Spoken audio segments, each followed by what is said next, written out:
बैलाच्या हिशोबाने आपले बैल कसे आहे दादा? गावठी बैलाच्या हिशोबानं नंबर 1 चे बैल आपल्या चांगले आहे समजा. आमच्याकडे पूर्ण नंबर 1 वर आहे. ठीक आहे. काय नाव म्हणले दादा आपलं? हा विनोद जगन्नाथ नीत विनोद जगन्नाथ नीत नीत. गाव दादा आपलं? वणी तालुका जिल्हा? जिल्हा आपल्या बैलाचं नाव दादा? तेजा. हा बैल तेज आहे तुमच्या हो, दादा. तेजा. नाव सांगा दादा आपलं. जगन्नाथ धावणे शिरड तालुका जिल्हा आपलं गाव? कोरपणा तालुका. नाव सांगा दादा आपलं एक. आमचं गाव शिरड बुद्रुक हा. तालुका कोरपणा जिल्हा चंद्रपूर. हा बैलाचं नाव आपले? माऊली. सध्या किती झाले दादा आपल्या बैल सेकंड मध्ये समजा? ती झालेली आहे 6 second 96 point. 6 second 96 point. 96 point. नंबराचे बैल किती आहे समजा पहिल्या नंबराचे लागलेले? पहिला नंबरचा आहे 6 सेकंद 93 पॉईंट. 93 आपण point. दुसऱ्यावर आहोत सध्या. चालते समजा आपले हा गावठी बैलाच्या हिशोबाने आपले बैल कसे आहे दादा?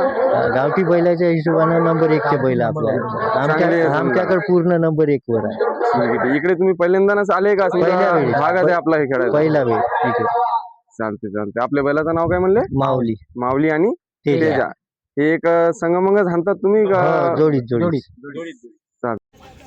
मित्रांनो, आज आपण आलेलो आहोत नागपूर जिल्ह्यात गोंदणी भोकारा या गावावर शंकरपटात. आज आपण पाहिलेली आहे हे देशी जोडी, ज्यांना आज चांगले सेकंड करून धाव आपली दाखवली या पाठीवर. आज हे बैल झाले 6 सेकंड 96 पॉईंट. तर बघा मित्रांनो, हे बैल प्युअर देशी आहे.